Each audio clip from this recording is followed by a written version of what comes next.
Welcome everybody. As we said, we have a cozy meeting today. We somewhat diverted from the, shall we say, the usual topics that we have in the Baha'i studies, and we moved into somewhat totally different in the real sciences. Which I personally don't know much about, with the recommendation of Dr. Mahmoudi, we have today the issue of transplantation, and organ transplantation, excuse me. And for this purpose, we have the best person on the job, Dr. Maryam Valapour. She is an assistant professor at the Center for Bioethics and the Department of Medicine at the University of Minnesota. She has had extensive training in medicine, bioethics, and policy analysis, preparing her for her current roles as a transplant physician, an expert in the ethics and policies of organ transplantations. Some highlights of her education related to this presentation include a Master of Public Policy degree from the Hubert H. Humphrey School of Public Affairs, University of Minnesota, fellowship in bioethics and health policy at Johns Hopkins University, and fellowship in pulmonary and critical care medicine at Johns Hopkins University. Dr. Valapour's clinical practice is focused on the evaluation of lung transplant candidates and the care of lung transplant recipients. Her research interests center around questions of health policy and ethics as they are related to organ transplantation. She holds a number of research grants from the National Institute of Health and other U.S. federal agencies in this area. Dr. Valapour also serves on regional and national advisory positions related to organ transplantation in the U.S. In 2010, Dr. Valapour was awarded the position of Senior Lung Investigator for the Scientific Registry for Transplant Recipient, SRTR. The SRTR is the scientific branch of the U.S. National Organ Allocation and Transplantation System and coordinates with the Organ Procurement and Transplantation Network to analyze and report on the state of transplantation across the U.S.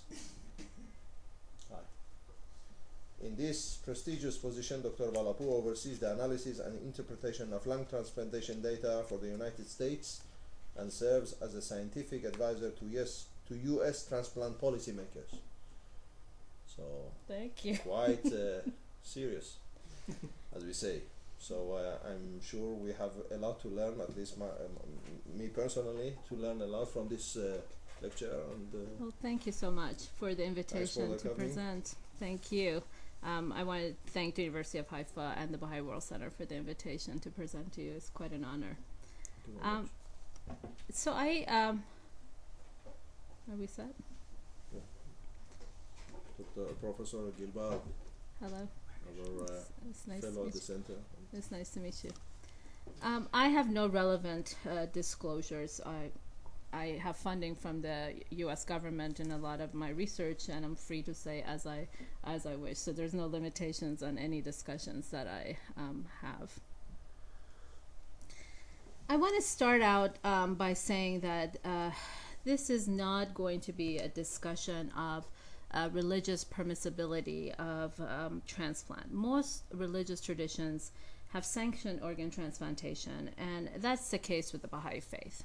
So what really interests me, especially as somebody who does policy work, is the second tier kind of question, which is, let's just say transplantation is okay. What do we have to offer, or the Baha'i faith has to offer, to understanding the prevailing ethical questions and policy dilemmas that come about in our day-to-day work? And how can we better affect the organ transplant system? Again, it's important to understand that the Baha'is don't have a blueprint for what this concept of a new world order should look like, or this new civilization should look like. What we have is that there are teachings that have basic principles and that set forth ideals. And it's up to us and this generation and future generations of Baha'is and non-Baha'is alike to really use those principles to bring out some of the best we can in our societies and for future generations. So let me tell you what's happening in the world of transplantation. I'll go back and forth a little bit between what's happening internationally and what happens in the US, because that's kind of where my expertise is. And how it really, the organ transplant system is really a microcosm that reflects a lot of our societal problems. It's just in a smaller scale, so we can study it. And why it deserves your attention and why we can all learn something from it.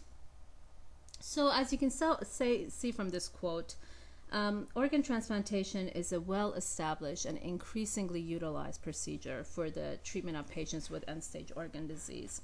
It's essentially used, I'm not going to get too technical, but it's used to restore essential organ functions, to restore quality of life, and it has economically, especially with kidney transplantation, it's hugely advantageous to countries to partake in it.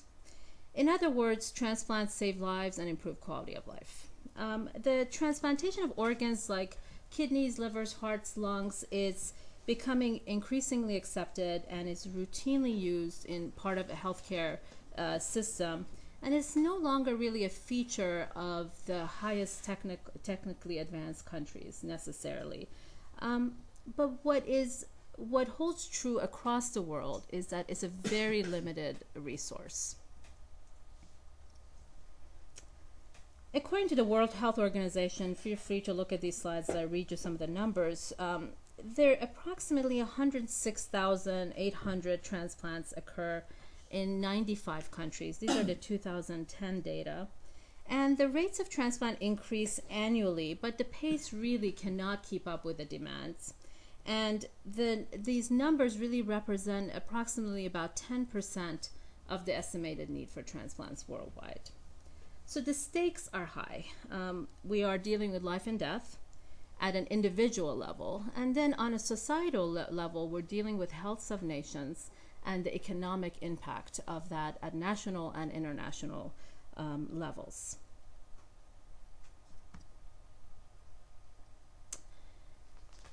This is a map that shows how truly widespread organ transplantation is. You can see the grid that gives you a sense of I did something bad. There we go. I'll use this. You can see the grid here, and for example, you can see that it's pretty widespread, as I stated earlier, but there are regions of the world where we either have absolutely no data, where it says not applicable, and then there are areas of the world where transplant is really not occurring. So it's really hard to know. Not everyone reports their practices to the registries. So it's really hard to know, but it's not inconceivable to think that transplants are not really happening in Africa. But for example, in the U.S., we have a reasonably high rate of transplant compared to other countries, and these are number of organs transplanted per million. And you are probably close to 10 to 25 organs transplanted per million population. So the overall goal of the transplant system, and I can say that, and I'm going to talk internationally, I can't speak to every nation that takes part in this, is really to create systems that are efficient so that you're accomplishing what you meant to do, taking organs, transplanting them, and having good outcomes, so your efficiency that way. And that are fair, so they're just organ transplant system, fair system. So the leading ethical and policy dilemmas that come about internationally is how do we bring this, how do we fairly distribute something that's very limited, that's life-saving? And that's where the dilemmas come about. And this question, like a lot of other questions in our public policy forums, is really a question about justice. How do we assure that everyone in need has at least equal opportunity, or at least has access to this resource or transplants? And then how do we protect the rights of those who take part in the system, which are your recipients and your donors? So in other words, how do we choose to distribute something is not really a medical question. Although we're physicians making this decision, it's really not a medical question. It really reflects systemic choices and that reflect our values. And this really requires us to think about what our core values are as a society, and forces us to think about what a fair society looks like, or what does a just society look like.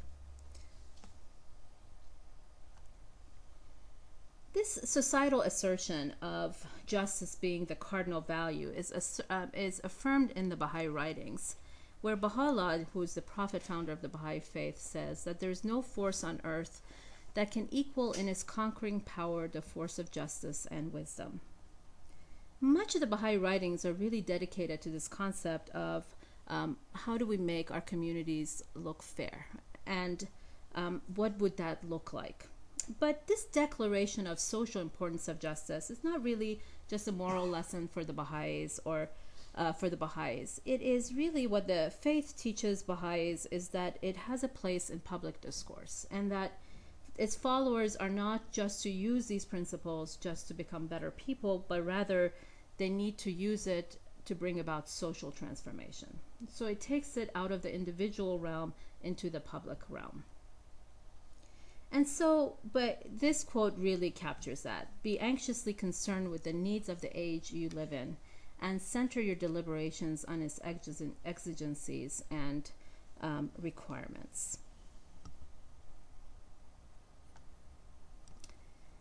So, this is a thought experiment for me, if you if I may say, that, I often think about, if we used the Baha'i principles to form a moral framework to address our challenge of creating these efficient and just organ transplant systems, what principles would we use, and how would that system look like?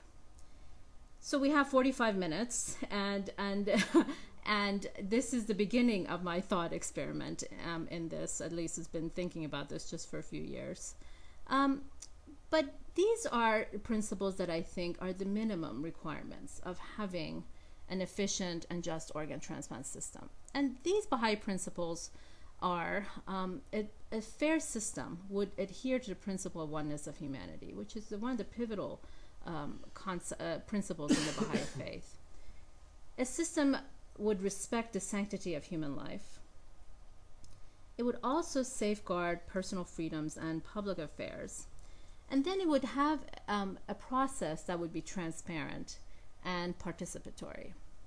And I think those are probably the key principles that are at least the minimum requirements for having systems like this.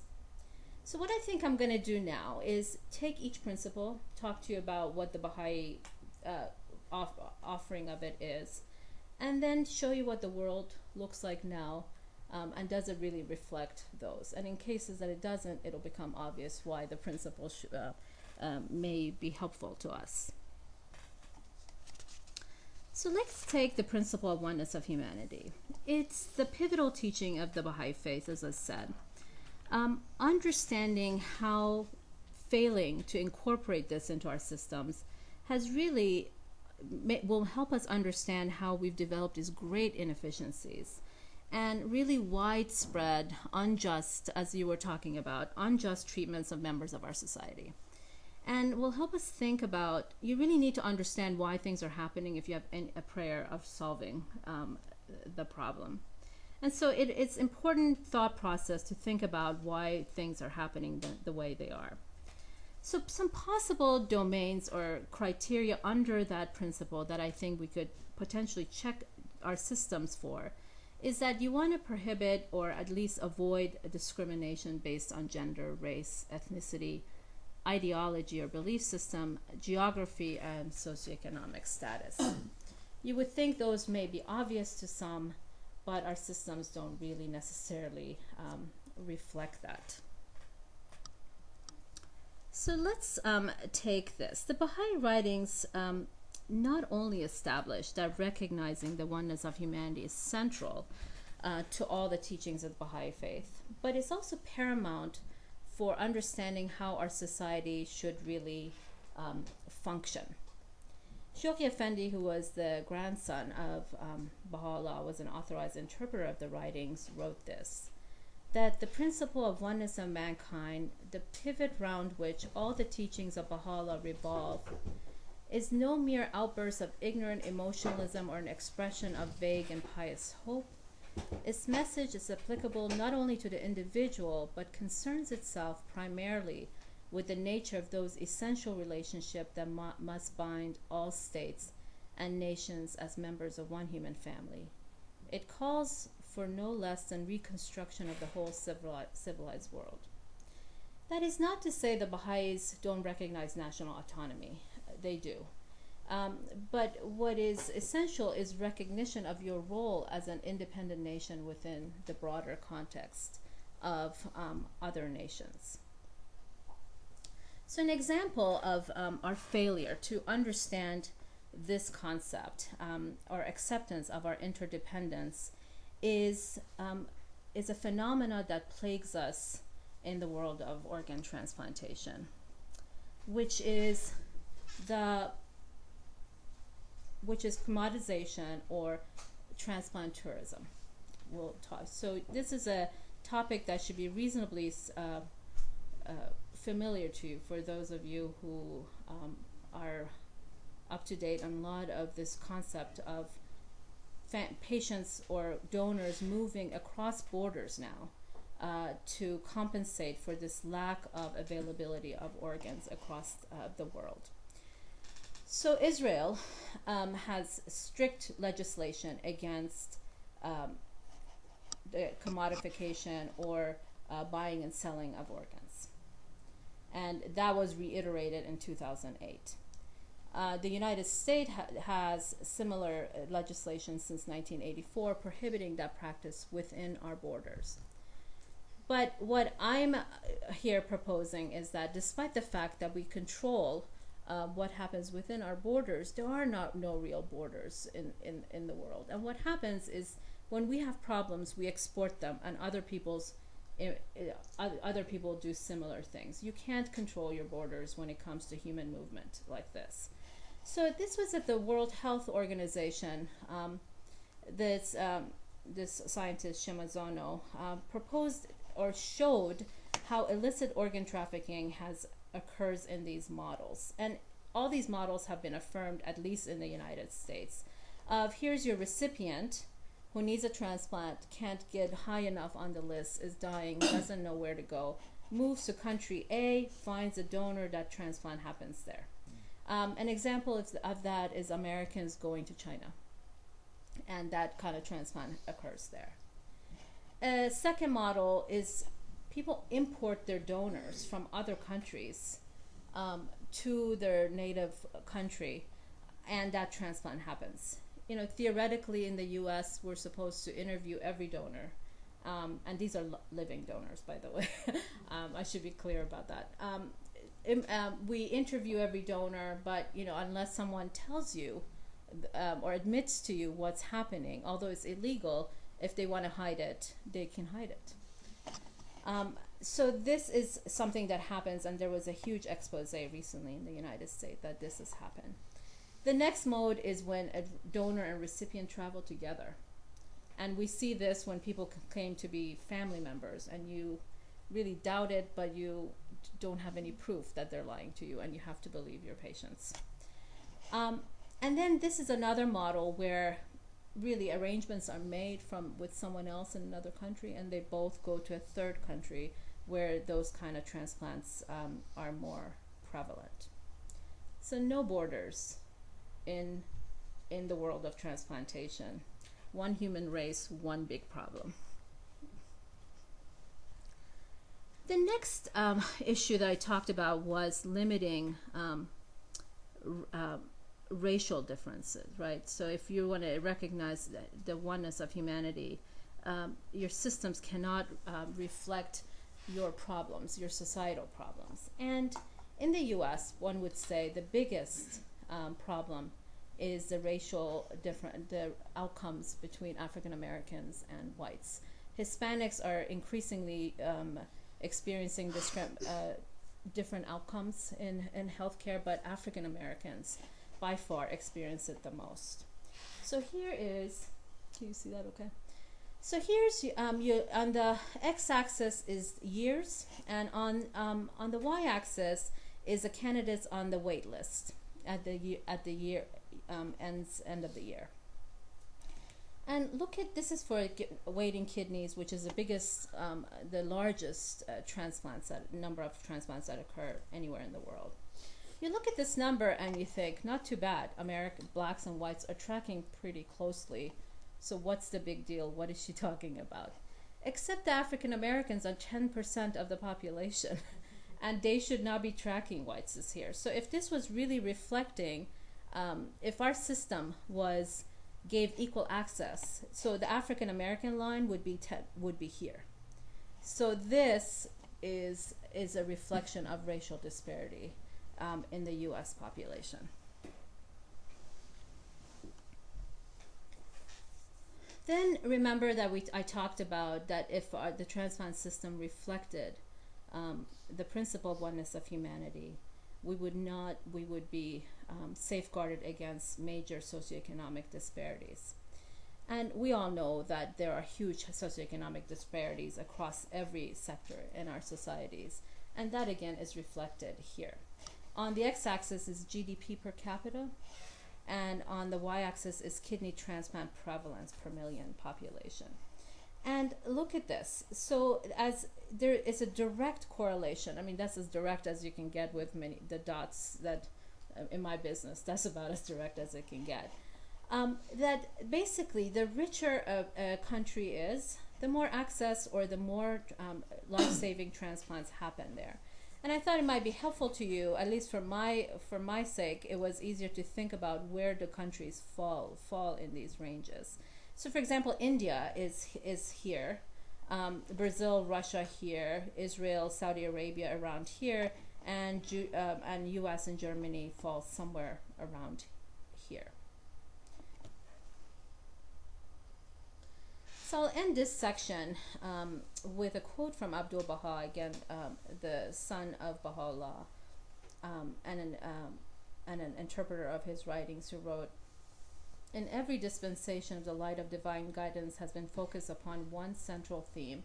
In this wondrous revelation, this glorious century, the foundation of the faith of God and the distinguishing feature of his law is the consciousness of the oneness of mankind."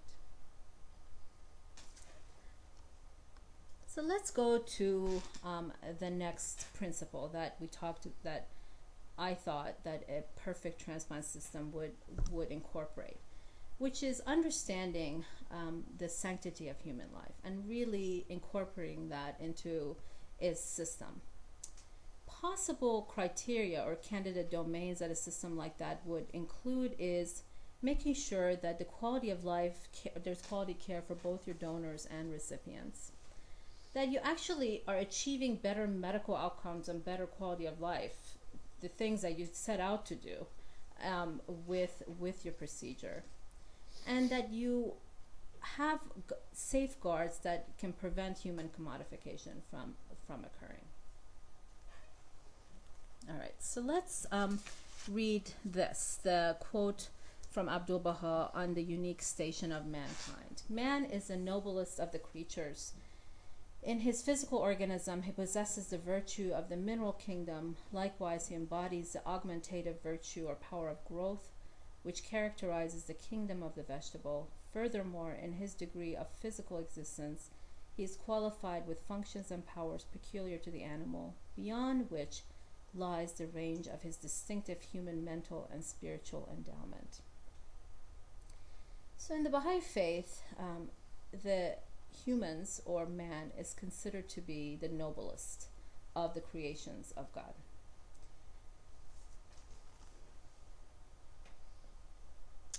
So let's talk about, let's keep that in mind, and now talk about how would we bring out an enhanced healthcare for our donors and recipients.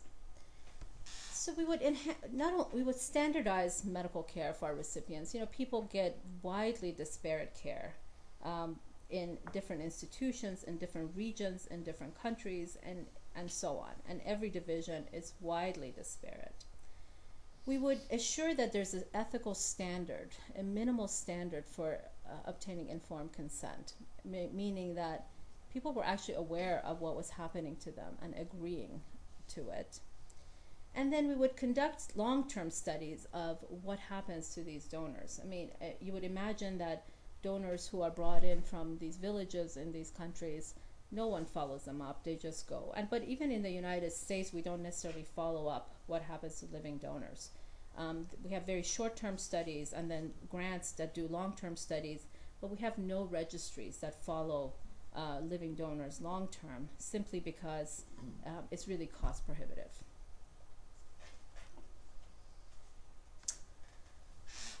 So we said that a system that values the sanctity of life and also enhances life. And this is where I really need to tell you kind of the problems in the scientific community where we don't really recognize this.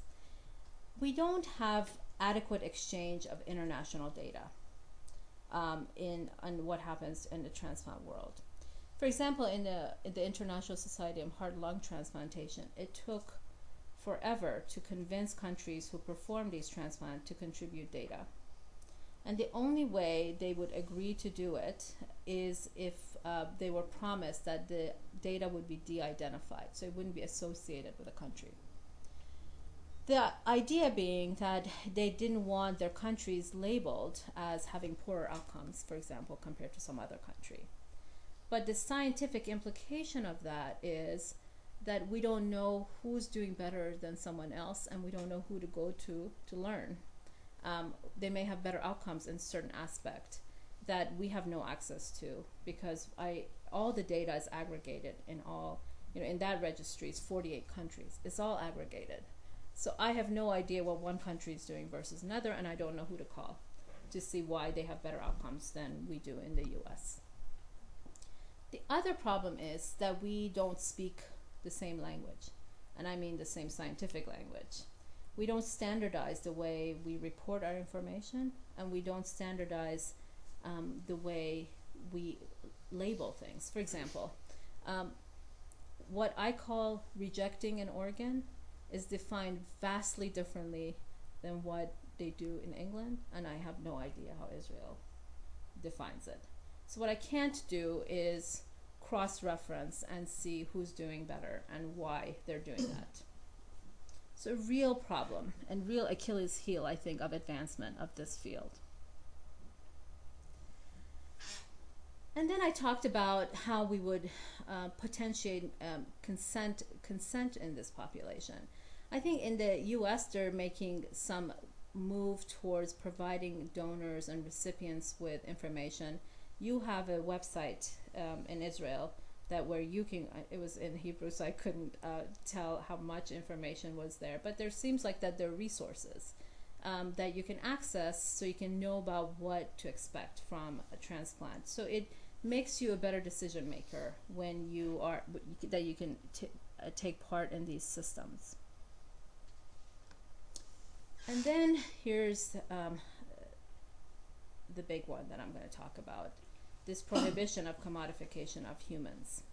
This is a quote from Baha'u'llah, which says, "It is not for him who is himself a servant to buy another of God's servants, and this hath been prohibited in his holy tablet. Thus by his mercy hath the commandment been recorded by the pen of justice." This quote was in the most holy book of the Bahá'í, of Baha'u'llah, and it was really about slavery. But I think over time the definition of slavery has broadened, and it's kind of important to think of what does this mean when it comes to utilizing human beings for their body parts. This is, I thought this might be of interest to you in what happens, why are organs moving like they are across borders. So it's not just to save lives, it's lucrative. It is lucrative for organ brokers, and you are dealing with desperate populations. You're dealing with recipients who are dying, and you are dealing with people who are now who are either desperately poor or are otherwise unable to consent. So let's look at hearts. A legal heart transplant costs approximately $1 million or so, and the cost includes surgery, the actual surgery, and then more or less the year of care afterwards. So there's immediately after transplant there are frequent hospitalizations, there's cost of immune suppression, and so on. So it's an approximate, and it comes from this book that I think you might find interesting. It's called The Red Market, and this data is from Scott Carney. These are U.S. prices? In US? These are mostly U.S., but what the data he had, but he has some other. What the legals are U.S. prices. The kidneys, I have some various. No, can you see better with me moving a little bit? Yes. Okay. So a quick question on the kidneys. The illegal paid donors, the paid donors are illegal, and legal living donors who don't get paid. Right. So is this U.S. law we're talking about?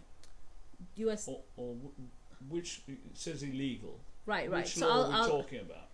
Illegal mostly around. So paid. I'll get into that in a second. I'll get into it. So hearts about $1 million. When you go the illegal route, things become a lot cheaper, and that's part of the motive. They become a lot cheaper because you don't go through the system. I mean, compared to the U.S., especially because now you're exporting, and the big money makers in these processes, there's no follow-up per se, right? People are getting transplants and they're going back to their. That's not in US. I'm sorry? That's not US. The illegal That's is not outside. U.S. That's outside of the U.S. This Okay, number is this is U.S. This US. is outside of the U.S. India, China. Potentially. So for hearts, for example, the biggest illegal source of hearts are Chinese prisoners, according to Carney, but I think it might be more broad than that. But I mean, some of the best transplant surgeons are in China because they get a lot of practice. I mean, they're really it's a big market there.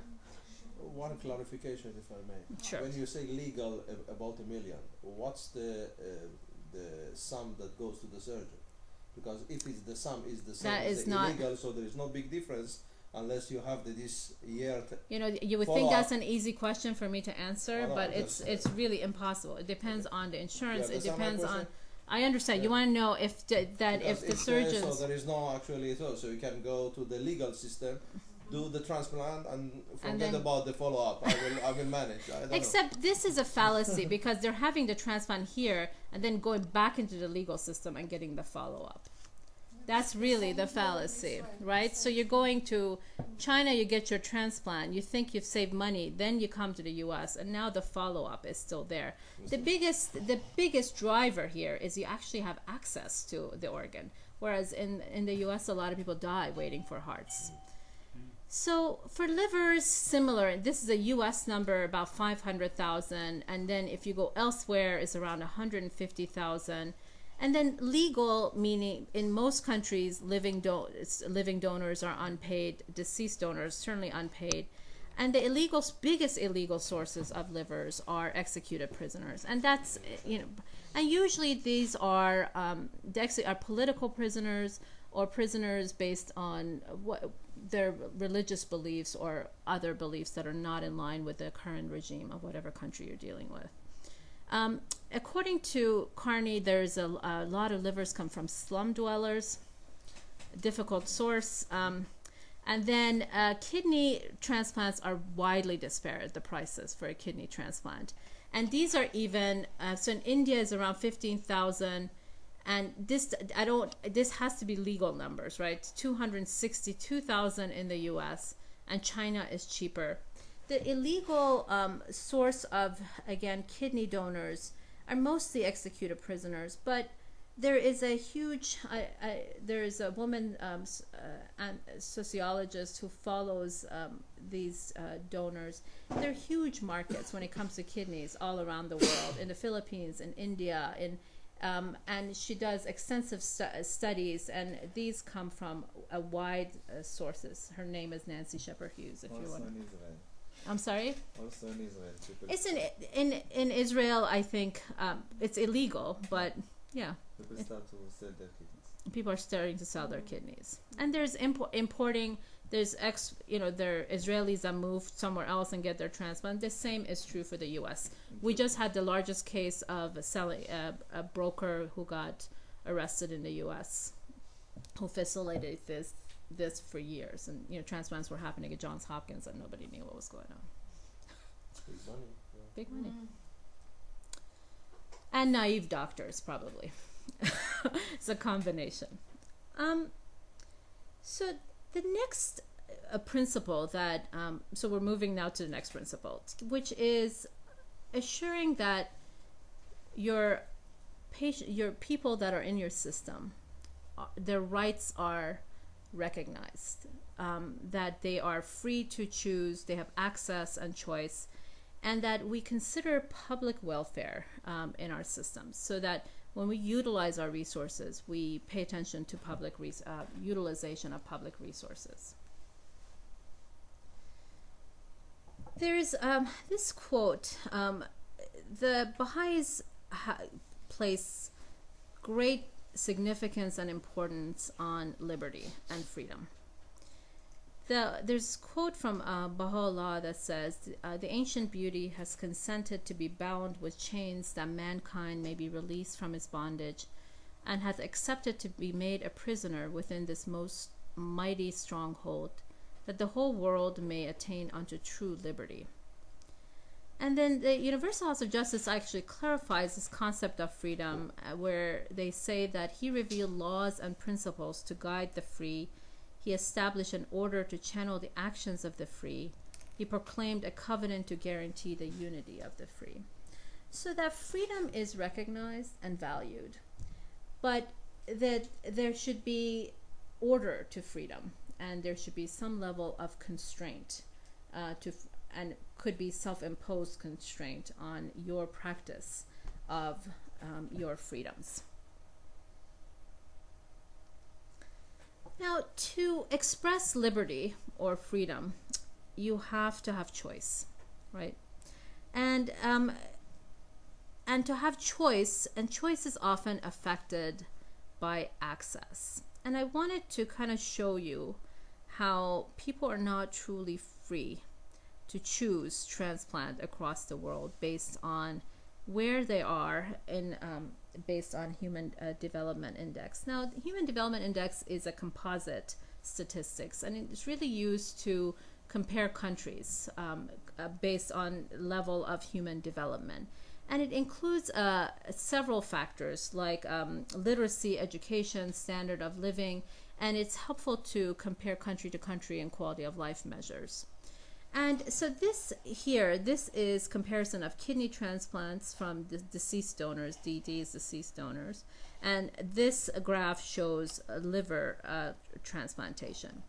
And you can see when the Human Development Index goes up, it doesn't matter what organ you're talking about, the access to kidney transplants go up. So not only where people are experiencing better human development indexes or better quality of life, they also have access or have more choice in those countries. And again, I tried to give you a sense of what these nations are, such as the blue box plots are low human development indices like Jordan or Pakistan, and then the high are, you're in the very high, Israel and Brazil. You have a better human development index than Where's the US? I think it's very high. Another way of looking at human development index and transplantation rates. So on the x-axis is your human development access, and this is your transplantation rates. And you can see, so the Africa, for example, is these little yellow dots. And you can see that this is where a lot of African countries are. No transplants, low human development indices. And as you move again, and you can draw this line again if you want, across, there's really a direct correlation between HDI, choice, access, and all of those measures.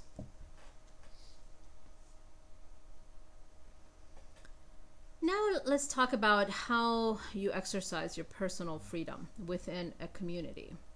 And so the Baha'i understanding of exercising of freedom within a social life is this. The Baha'i conception of social life is essentially based on the principle of the subordination of the individual will to that of society. It neither suppresses the individual nor does it exalt him to the point of making him an antisocial creature, a menace to society. As in everything, it follows the golden mean. Moderation is a big principle in the Baha'i faith, and this makes you think about kind of your responsibility as an individual within a society, and it asks that you think about how you would moderate your own self-interest within the bigger societal concept. But there is a subordination of the individual to the society, so when there is a conflict, the society would come first.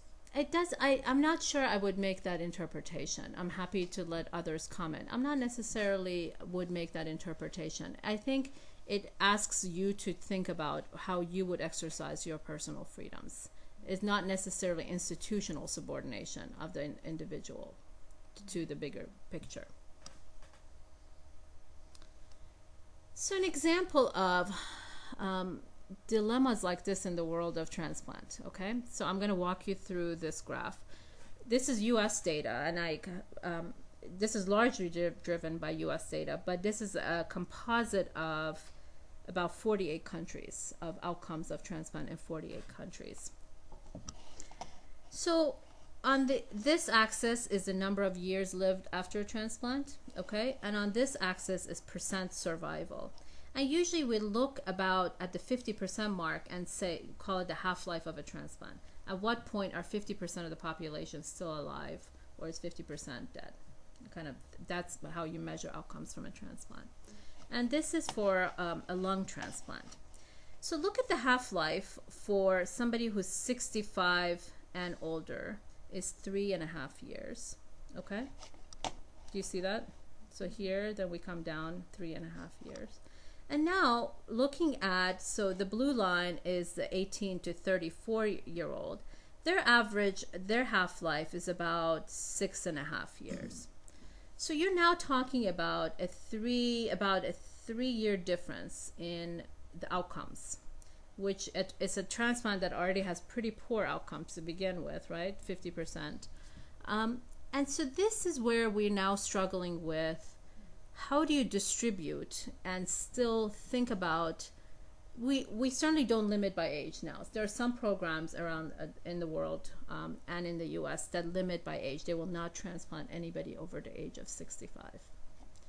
But what if somebody who is over the age of 65 wants a transplant, which means that you're giving somebody who's going to get 3.5 years out from a transplant, probably at the expense of the 18-year-old who would get an additional 3 years. And so these are kind of the questions that we ask in the transplant community and argue about. We have no answer. You have a similar graph adjusted for other causes of death and failure of the transplanted organ? This is all adjusted. This is adjusted for everything but age. Figures. This is adjusted for everything but age. Now this is a fun thing, not fun when you actually deal with it, but this is something for you guys to think about. Now, for lung transplants, a donor donates a block, right? 2 lungs. Now you can split the block and give a transplant to 2 people, the left side to one person, the right side to another, or you can transplant and give both to one person. And so now becomes a question of, what do I do with this? Now the half-life of a double lung transplant, so remember, so we go 50%. So a single lung transplant, the half-life is about 4.5 years, whereas a double lung transplant is about 6.5 years. So this becomes a question. So for example, when I see a patient and I talk to them about a transplant, there are several conditions that don't necessarily require a double lung transplant. And it becomes a question of how do we distribute this good? Do we save more lives but give one person less years, or do we, what do we do? And that is a discussion that I actually literally have with my patients. And this is an example. There are those who will not subordinate their will to the greater good, and there are those who say, for 2 years, I will not take, for an additional 2 years, I will not take 5 years away from someone else. So it's a discussion. It's not dictating morality, but it becomes a discussion of what do you see your role in a greater community. Is there any public policy about it? There is no public policy. There is no public policy in the U.S. about this. It's left to the individual centers to decide what they want to do, and it's left to the individual physicians to decide what they feel comfortable with their patients. It's too controversial to make a public policy about it. And finally, we talked about this concept of transparent and participatory process. I described to you a little bit about involving people in these kind of levels of moral and decision making or value judgments. But thinking about how do you develop policies, and how do you, in the Bahá'í concept of participatory processes, really involve having consultative input and decision making. And consultation is hugely important in the Bahá'í faith. In fact, Baha'u'llah says no welfare and no well-being can be attained except through consultation. And then Shoyi Effendi has this quote that is for the elected members that take part in the administration in Baha'i activities, that says, at all times avoid the spirit of exclusiveness, the atmosphere of secrecy, free themselves from a domineering attitude, and banish all forms of prejudice and passion from their deliberations. They should, within the limits of wise discretion, take the friends into their confidence, acquaint them with their plans, share with them their problems and anxieties, and seek their advice and counsel. So that you're supposed to come to a situation with no preset mindset, and come to it open-minded, hear all sides, and subsequently make your decision, which is not something most of us experience in the day-to-day deliberations in our various committees and so on. And potentially that could open your mind to new possibilities should you consult in this manner. So this is the process that I think a fair number of national organizations are going towards. Not consultation the way I've described, but at least integrating public input about what's important to them and stakeholders at national and international levels. This is for example, the U.S. policymakers. This is the United Network for Organ Sharing, and every policymaking committee in the U.S. there are average people, lay people on those committees that contribute. There's problems with that because the average person often doesn't speak up against the professional, but average people have a fair voice in policy making as much as they can understand, and that becomes a problem when people don't understand the intricacies. You have some similar things in Israel, I believe. You have some level of input. I know that there is a fair amount of education that happens with the Israelis, and I was just trying to understand. On TV and also in schools, some schools, not always. Recently, they even advertised it that if you sign during this month, you will be put on the top of the list if you need an organ, while as if you sign a month later, you'll have to wait 3 years' time to be eligible. Wow. But recently there was this problem with the famous parts of famous people that died, and they kept them. And the issue of some famous people in the Israeli society along the years. Apparently it was big news that they found pieces of people they weren't transplanted in others, but they kept in the. Yeah, it was in the news. Kadi, دیدین؟ No, No, I don't know, the hand or the liver of this singer or this that. Yes, it was in the news. of singers. Different, famous people in Israel. So the World Health Organization, I think probably does not have as an easy time of integrating widely disparate input because the nations are hugely different from one another. But I think some progress is being made in trying to get input internationally. I think that's where I'm going to stop. We're at our 45-minute mark. I wanted to give you, this is a broad view of the world of transplantation, but I wanted to give you the sense that you really cannot have successful systems without considering moral issues. Otherwise, we're toiling and redistributing and are doomed to failure, in my opinion, if we don't understand the big moral issues that face us day in and day out. And I tried to present some of the Bahá'í perspective on some of these moral issues, and I hope you found it helpful. I'm happy to take any questions.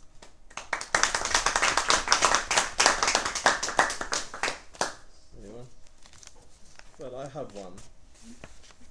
To what extent does the health organization and the Baha'i faith give consideration to the reason for donation of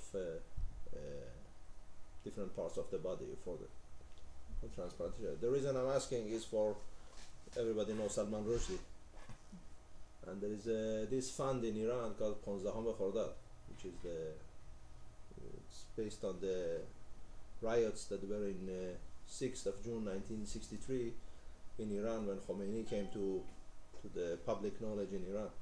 And there is a fund in Iran, Bunyad. Okay. And this fund put $1 million, $1.5 million prize on Salman Rushdie.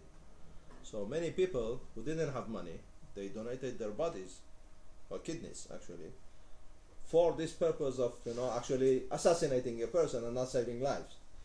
So I'm just saying whether this issue of the cause of donation of organs at all comes so they got money for organ donation. It Yes, went to this fund.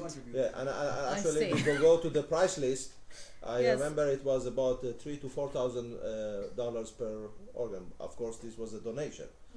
That's what they got for it, and they of course gave it to the fund. But for the transplantation, probably your prices are. So I'm just saying I whether love my easy questions. I'm thinking of it. It's very difficult, of course, to understand what's the cause. But does any consideration given to this or the cause? Usually we believe that this is for saving life, but in this case, well, like I said, it's not exactly for taking a life. Yes. Yeah, the question is what are they going to do with Salman Rushdie's kidney or heart and so on once he's killed? Is it going also to be Chopped liver. So let me see if I can answer this question. No, this is So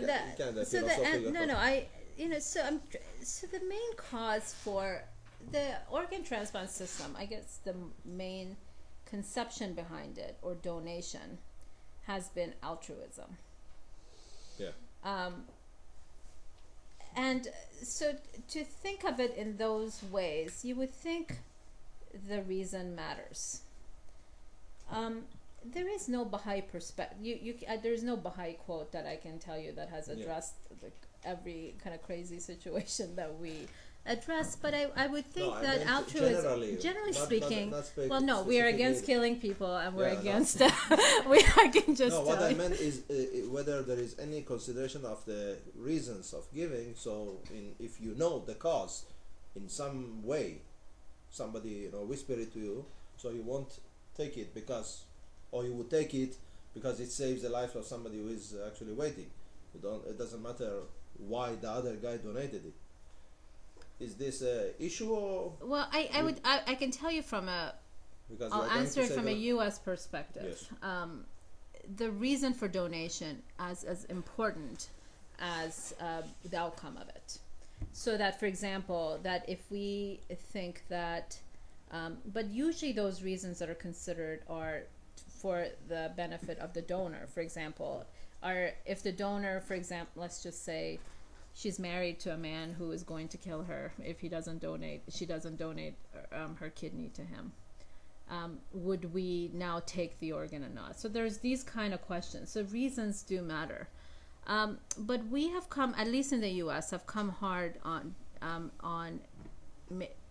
defining altruism as the only legitimate reason for organ donation, or potentially harming a healthy human being for the act. And I can't comment on the Baha'i faith. I mean, I can tell you that altruism is highly regarded. Social good is highly regarded, and I would imagine that having a fund for assassinations are looked down upon. So it doesn't in any way follow any model. I mean, it all seems crazy, but individual autonomy is not the kind of pivot around which the Baha'i writings are around, right? And individual autonomy, at least in my perspective, is not the most important bioethical principle. So just because you want to do something doesn't mean the medical system has to be complicit in that process with you. Solely, I think this example is really fascinating. Yeah, First it of all, is. I didn't know. But it's fascinating because it speaks for why it's important to have a moral framework Of course. that is instilled from a very young age in children. Yeah, but then you ask, it's philosophical, because then you ask moral framework of whom?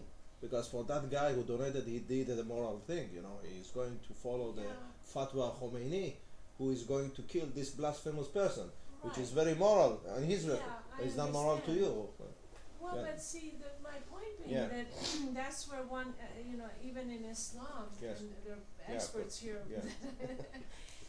I don't think Muhammad ever would accept this kind of a moral framework. I mean, I don't think he was very ethical about human life and all of that. And there were conditions under which one could take a life, and it was usually self-defense. So, I think that moral I mean, you're right, but it's the degeneration, I think, that one sees. I mean, to give an organ first of all, for Khomeini, sorry, and then for... But even that the cause, I think still you can use it for saving life, no matter the reason that it was donated. So, I mean, you have a patient is waiting, and somebody donated it because I don't know why. But one wrong doesn't justify another. I mean, you've done one wrong. You potentially have done two wrongs. You've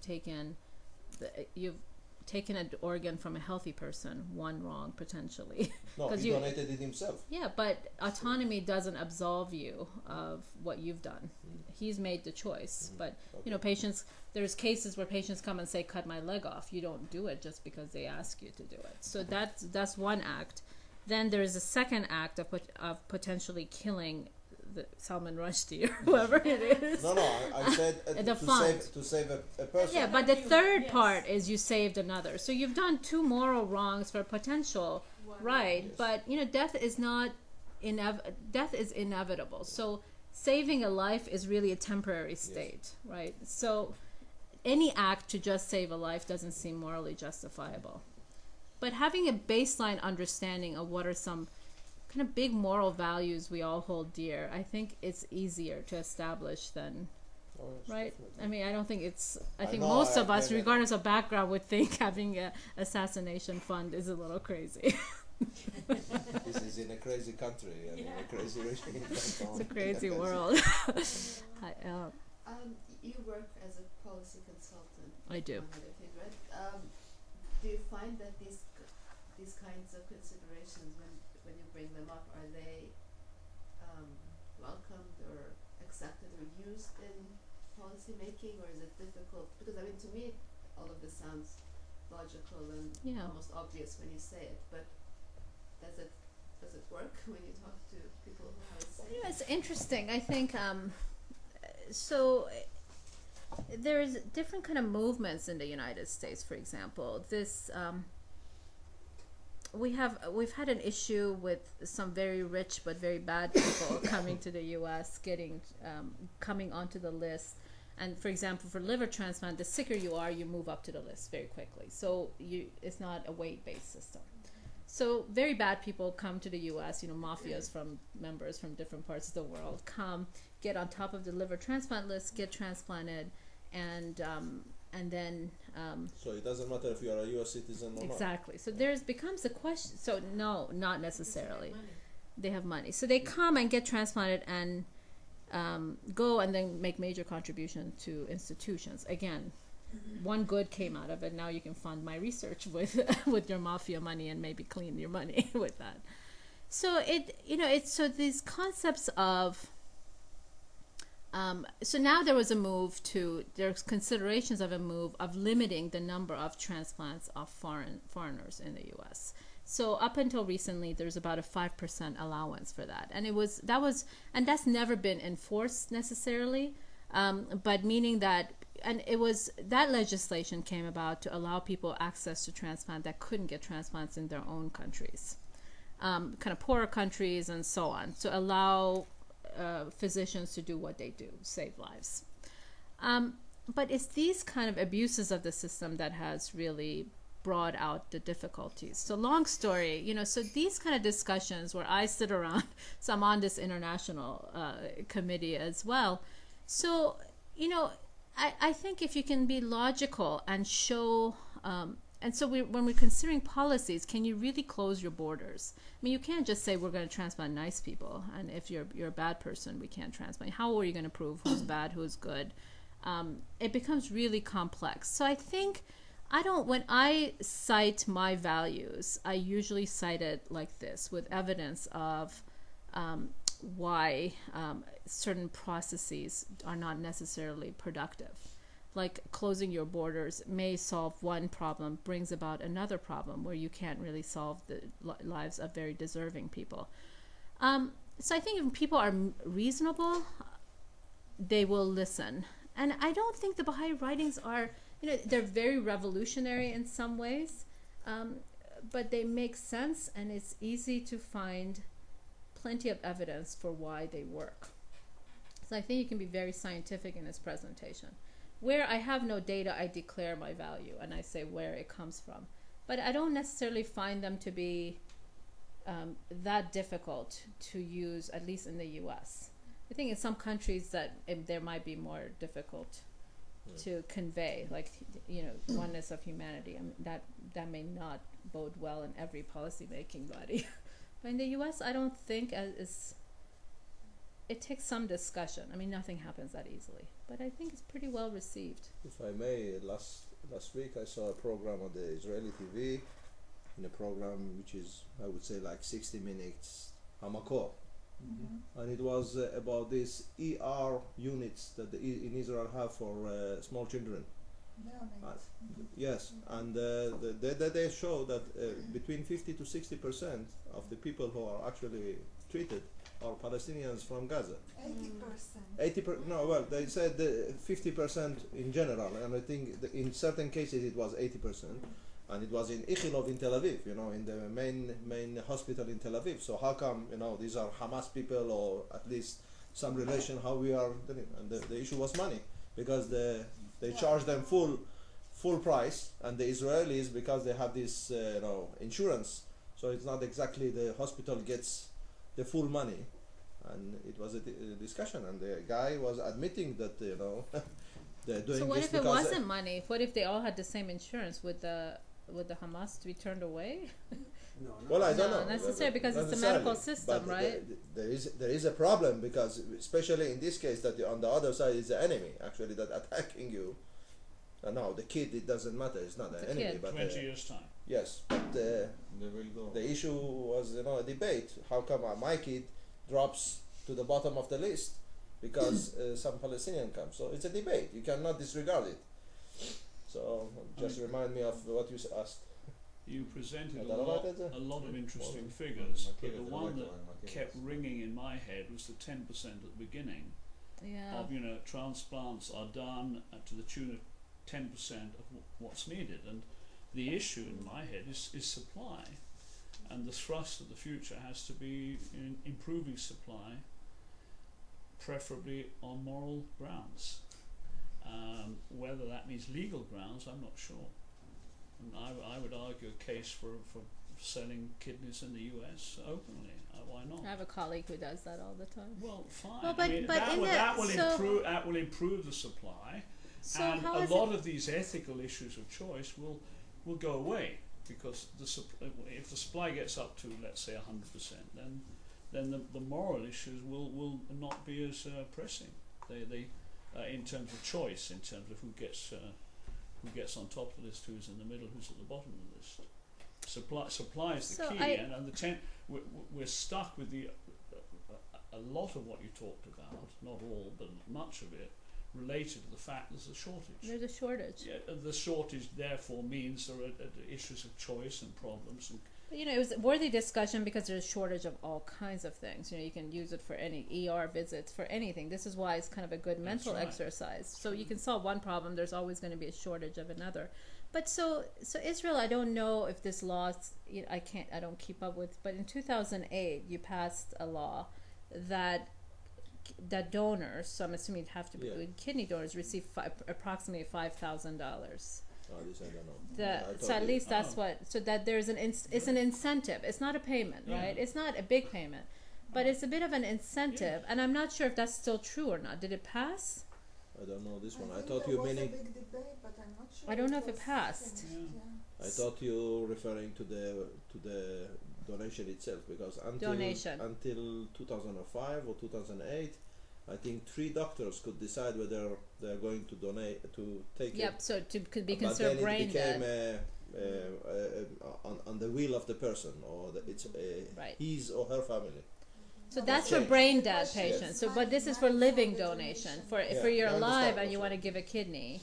I know that legislation was under consideration, but these are, so these are the balance of societal demands, individual will, and really kind of not only understanding autonomy, but protecting your members, and really thinking about what the implications of what you're doing are on the broader society. Kind of really thinking about the morality of what you're doing, because saving, again, as I said, I mean, I'm all about saving lives, but I cannot save everyone from dying. Eventually all of us die. So it's just extending life for a bit. Yeah. Let me add that. Can I tell 2 different examples? Sure. One for altruism. There was a research done here in the country by one sociologist that I met about 15 years ago about why do people donate organs. Then that was 15 years ago, and she found out that most of the donors had some sub-reason below the altruism. For example, they were new immigrants, or they were political dissidents, or they were Arabs that wanted recognition by the mainstream, and that was one of the ways Interesting. to come into mainstream society. So that's altruism with some subtext below it. And another example is I have a colleague who is, maybe you know her, in Pakistan, and she, Farhat Muazzam, and she came out with a book about her experience as a transplant physician in a children's hospital for kidney transplants in Pakistan. And she did her PhD in ethics with children and with Childress in Virginia. Oh, yeah. And then she told James me Childress. that what we do in Pakistan is contrary to all ethics. And her book is really fascinating, and she says that since they have a shortage of dialysis machines in Karachi, then they actually, after a year or 2, they actually force one of the family members to donate. And then she tells the story how some of them run away and disappear, and all that. Even when it comes to saving the life of a sister or a very close of So kin. this really makes me think about kind of the Bahá'í concept, kind of understanding that while we espouse unity, we are fully cognizant of the diversity of our communities and of our people. And so that the same concepts don't necessarily apply to every nation equally. So what you're talking about, how altruism may be suspect in some of your living donors. I had the same suspicion in the U.S. And so we just finished a study where we surveyed 633 living donors right before they went and to donate a kidney, trying to understand what their logic was. And so it's a big analysis, and we still have a lot to do. But I would say, I mean, the majority of in this population would included kidney donors at University of Minnesota, Mayo Clinic, and University of Alabama. So it was ethnically somewhat diverse. The majority of the donors just wanted to help their recipient. But then on further analysis, it's interesting that religion was a big part of it. They kept referring, religion or spirituality or reference to God, of how a good person would do this, or they think it's that a lot of people wrote things like, I prayed and prayed, and finally the answer came to me. But then there were those who were making the decision under a great deal of pressure, really not exercising necessarily their autonomy. So there was variation. I'm not sure. I was very suspect of altruism when I started. I'm not sure that was I was right. I think it just depends on the population. Now, when you start targeting vulnerable populations in your society, and now when you're dealing with poorer and poorer countries where people are forced to have surgeries that they don't want, that becomes a whole different enterprise. So what the kind of policy that would be relevant in Israel is different than the US versus Pakistan or India, I would imagine. So I think all your colleagues are right. We're just experiencing different countries and different populations. Yes. I wanted to make a comment about the other comment that you made about the supply part of it, that what we have is actually only 10% of what is needed worldwide. And that we also need to consider the tobacco industry, the alcohol industry, and all these other major powers in the world that are part of creating the problem in the first place. So that it's not just about creating a system where there are people who can provide or donate organs, but also address the cause of these problems, which is very much the Western world creating this problem in the West and also in other parts of the world. How many of your lungs go to cancer? We don't smokers. Or ex-smokers. 54% of people waiting for lungs in the U.S. were people who were smokers. But the way we distribute organs has changed since 2005. And so the way it gets distributed is based on risk of dying on the list. And those people with emphysema don't die that easily. So it's other diseases where they die. So the distribution is different. Although waiting is 54%, recipients are about 34-35%. But smoking is the biggest cause of lung disease in the U.S. But, it's to put my life in perspective, transplant is important. It's an important thing. I tried to convince you that it was important. But in a broader world picture, there's great poverty in the world. People are dying of really things that no one should be dying of diarrheal diseases, infectious diseases. So hunger, those are, what I do is interesting, but in the broader context, I really think it's an important thing to study. It helps me define things, and I needed something small to do. I couldn't solve the world's problems. Probably affluent societies. Right. So these are problems of affluent societies. But if we're talking broadly, to think about our society as a whole, we have people who are dying of hunger and of diseases that we've had solutions to for many millions each year. Right. So that's truly, not to belittle my area, but really in the bigger context of things, this is not the worst problem we have. It's just kind of ugly because of the commodification part, but you can see it, when someone dies of hunger, it's quite a blight on our society. I didn't want to end on that kind of a note. Maybe somebody should say something funny now. Joke. Somebody tell a joke. think you do an important job, and let's hope that the world will smoke less and donate more. Yes. So this is a happy thing. Or be more moral. Let's be end more on moral. that. Thank you very much for Thank coming. you for and the thank you very much. invitation.